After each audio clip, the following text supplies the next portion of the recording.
Hello and welcome to another budget and leggit video. Yes, we have a 2015 Peugeot here, 3008 I believe. Just double check, 508. And as you can see here, the fan was constantly going on. Now, I'm not going to plug this in. I'm not even going to do anything. I'm just going to go straight to what I think the problem is. And not only have I gone straight to what the problem is, I've also ordered the part. It's €420 plus VAT. From Peugeot, this part. So let's see if I'm right. And what I think it is the fan. See it down here, you just see it in there, look, there we go, just there. See it a bit better there, look, just see it, I'll get it off. But it's the fan coil. So let me just quickly get it off, it's just here, and then we'll see if I'm right. Look how bad that is. Full of rust, but even on, you see that, I can't really get to it, hold on, come on, you see in there, just absolutely caked, green crust is really bad, which, believe me, that's what I wanted to see. It's a good thing. So we'll just quickly check the resistance. I have to wiggle it, it's just not doing anything. The new one,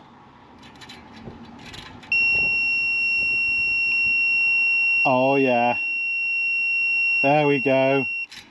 These work very similar to the heater resistors inside your car, you know, to control the fan speed.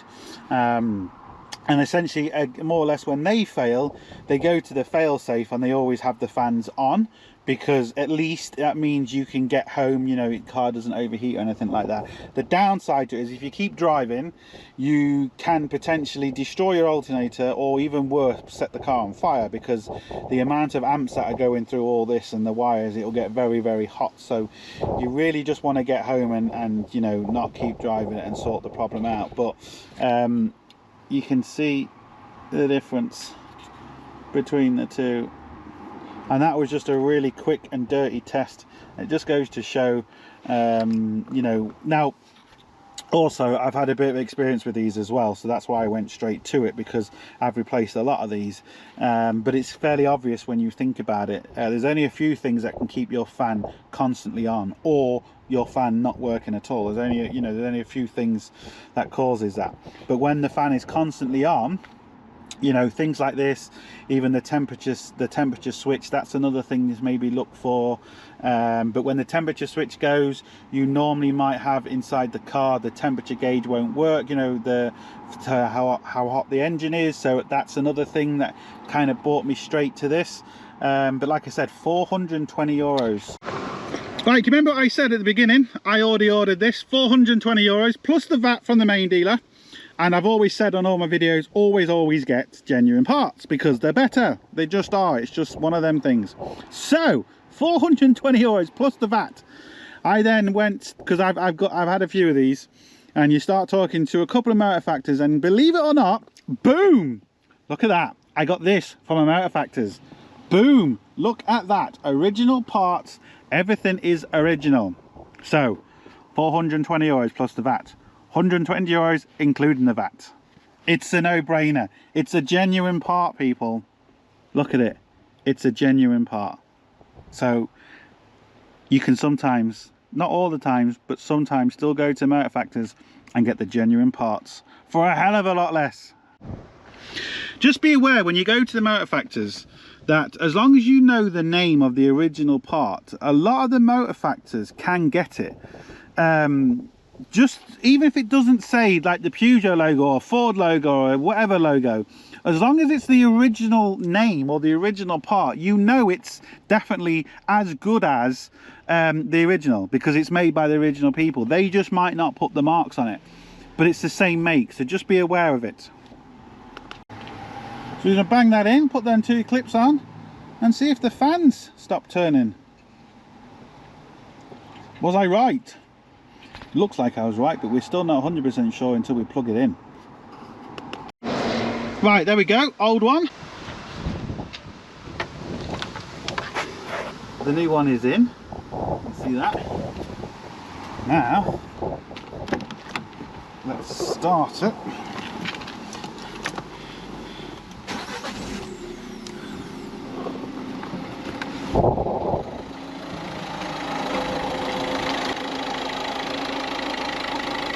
And there we go.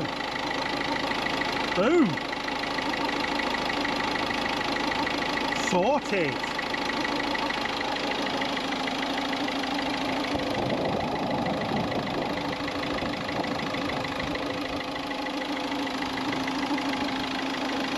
Awesome. What I'm going to do is, if I can get some pictures of an old one I did with the error codes, and just so you know roughly what kind of error code comes up.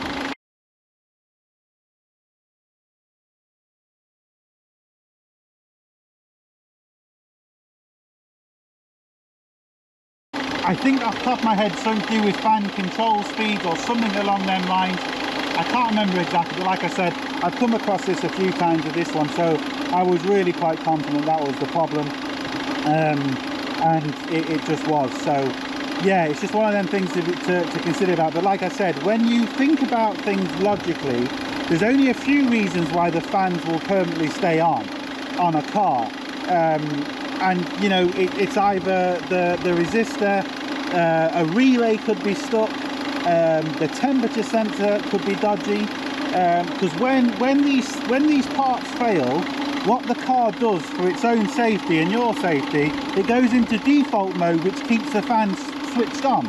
So on most cars, if you disconnect the temperature sensor, the fans will come on. But it gets a bit more complicated in some other cars where, let me just turn this off so you can maybe hear me. Alright, in certain cars it gets a bit more complicated, and believe it or not, yes, I know you're not going to believe this now, but Volkswagen German cars tend to be a lot more complicated, because what they use is what I call a ghost sensor. So it's a fake sensor that the car makes up by 3 or 4 different other sensors. It's not even a real sensor. And I had an issue with a Skoda. The fans were staying on in the Skoda, and believe it or not, it was the outside ambient air temperature sensor.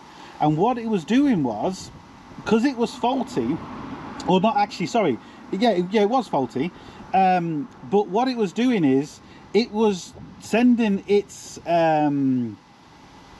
signal, it was sending its information to the fake sensor, because it had two temperature sensors, right? One temperature sensor was to control the you know, all the dash clocks and everything, and the other temperature sensor was for the radiator. So between the temperature sensor and the ambient air temperature sensor outside, this fake sensor was in the middle looking at both of these numbers, and it says, right, okay, I'm at the right temperature, let's kick on the fans. Right, I'm at the right temperature, let's take the fans off. And because the ambient air temperature sensor was given the wrong signal, it was saying that it was -40 on the fake signal, which is a default setting. You'll often see it, especially on temperature sensor. When the temperature sensor fails, it's normally -40. So be very, very careful. You might be changing temperature sensors and it has nothing to do with the temperature sensor in the engine. It's a fake sensor. A lot of cars are using these ghost sensors now.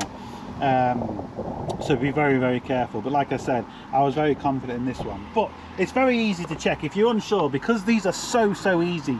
One little T15 torque, which is just there where my finger is, hopefully you can see that, and these come out in seconds. So, and you can very easily check the resistance, check to see if everything's fine very, very quickly. So it's a thing that, you know, it doesn't take you 3 or 4 hours to strip. It's something you can check very, very quickly, and if it all checks out fine, just put it back in and happy days. If not, you can replace it. So there we go. But as always, hope it helps. Please like, share, comment and subscribe. Don't forget, links up here, links down below, but most important, don't forget, get your hands dirty. See you for the next one. Sorted.